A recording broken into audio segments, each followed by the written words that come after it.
पुण्यातल्या हडपसर असेल, चिंचवड असेल, 2 दिवस झाले सगळं प्रकरण योगेश भाऊ जे आहे की असं बघतोय प्रकरणाकडे त्यांची सातत्याने गुन्हेगारीचा गंभीर वाढतो.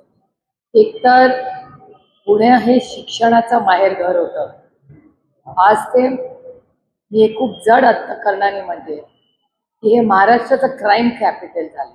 आणि माझा आरोप नाही आहे फक्त या सरकारवर, पण भारत सरकारचे जे मंत्री आहेत, गृहमंत्री माननीय अमित भाई शाह, त्यांच्या डिपार्टमेंटचा एक रिपोर्ट आलाय. त्याच्यात महाराष्ट्रात 1 नंबर आणि भारतात 5 नंबर क्राईम हे सगळ्यात जास्त कुठे आहे तर हे तुमच्या आणि माझ्या पुण्यात आहे. हा डेटा भारत सरकारचा आणि महाराष्ट्र सरकारचा डेटा सांगतो.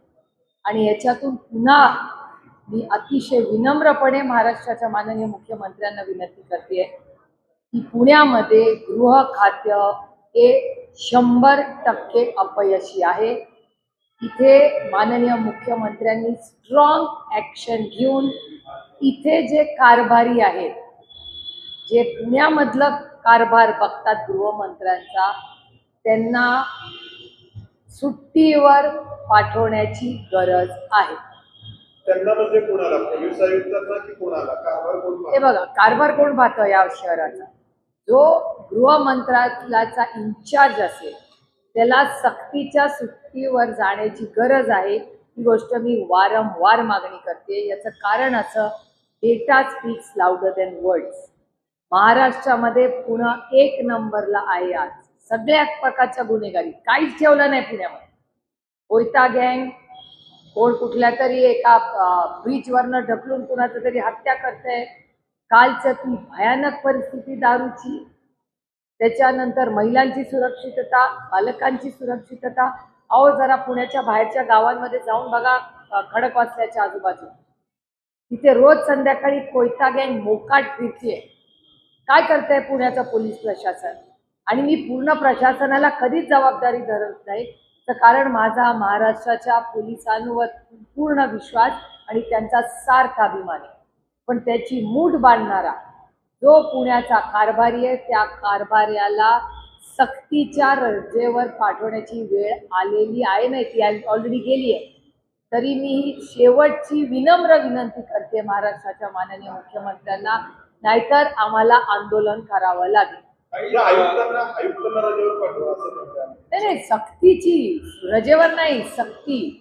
त्याची इन्क्वायरी झाली पाहिजे की पुण्यामध्ये एवढा क्राईम वाढला कसा, याची इन्क्वायरी झालीच पाहिजे. आता एक दुसरं एक असं आहे की या पोलिसांकडून गेल्या काही दिवसांपासून 9:45-10 वाजता पुण्यातले स्टॉल्स किंवा खाण्याचे काही ठिकाणं आहेत तर ती बंद केली जात आहेत. आणि कारण असं केलं जाते की यामुळे गुन्हे वाढत आहेत. आता समाजात असे अनेक घटक आहेत की ज्यांना स्टॉलवरती खाण्याशिवाय पर्याय नाही, हॉटेलमध्ये खाणं परवडत नाही. म्हणजे पुण्यासारखी मेट्रो सिटी 10 वाजता बंद होणार आणि कारण मिळणं दुसरीकडे ही कालची घटना. मुंबई, नागपूर, जळगाव, नाशिक, संभाजीनगर इथे 24 तास गोष्टी चालू असतात.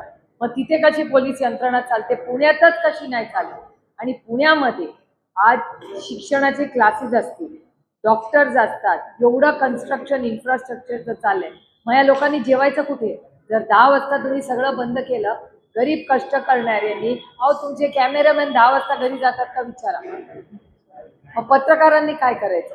त्यामुळे हे पूर्ण पोलिसांचं फेलियर आहे आणि ह्याला पूर्णपणे जबाबदार पुण्याचे कारभारी आहेत. हा माझा पुन्हा पुन्हा आरोप आहे.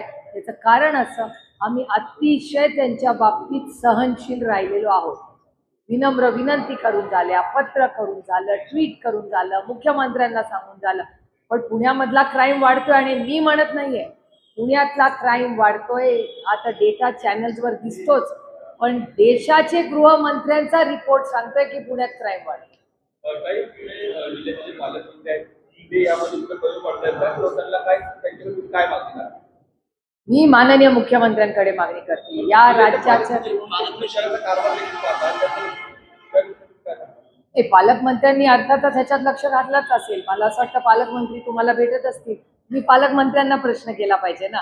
त्याच्यामुळे तुमची दादा बरोबर आठवत आहे, तुमची आठवड्याला भेट व्हायची, तशी पालकमंत्री आता वहिनी आहेत, वहिनीही तुम्हाला भेटत असतील तर तुम्ही वहिनींना हा प्रश्न आमच्या सगळ्यांच्या नागरिकांच्या विनंती त्यावरून तुम्ही विचारू शकता.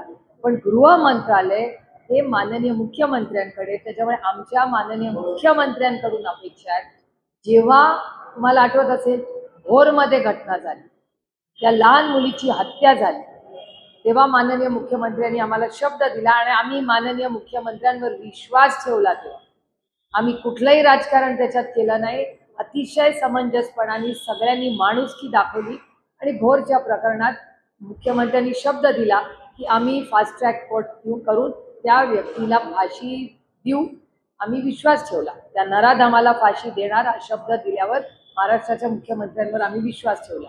आजही महाराष्ट्राच्या मुख्यमंत्र्यांना आम्ही पुन्हा पुन्हा विनंती करतोय. पण आज जर हा प्रश्न सुटला नाही आणि आम्हाला पुण्यात कुठलीही सुधारणा दिसली नाही तर रस्त्यावर उतरून आंदोलन सुप्रिया सुळे करेल, हे मी पुणेकरांना शब्द देतो. आणि महापालिकेचे 19 महानगरपालिकेचे 19 नगरसेवक आहेत, 8 आमदार आहेत, महायुतीची एक आधी सात आहेत. मात्र या आमदारांपैकी कोणीच पुढे येऊन याविषयी बोलत नाही याची खंत आणि याबाबत अपेक्षा नाही.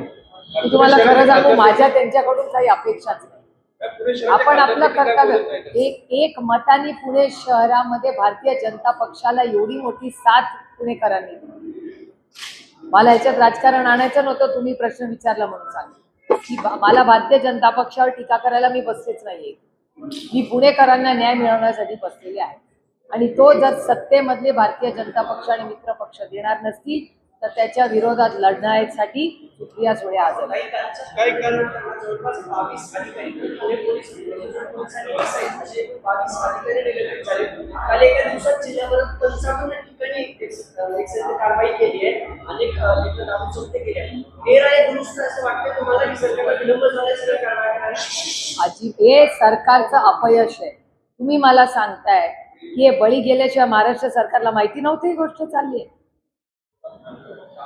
अहो, हप्ते हा शब्द ऐकलाय ना आपण सगळ्यांनी आणि तो चॅनल्सनी दाखवला आहे की माझ्या दंतकथा ना काल्पनिक कथा आहे. महाराष्ट्राच्या सरकारला, यंत्रणेला, मग एक्साईज डिपार्टमेंट असू दे किंवा होम मिनिस्ट्री असू दे, या सगळ्यांना या गोष्टी माहिती होत्या.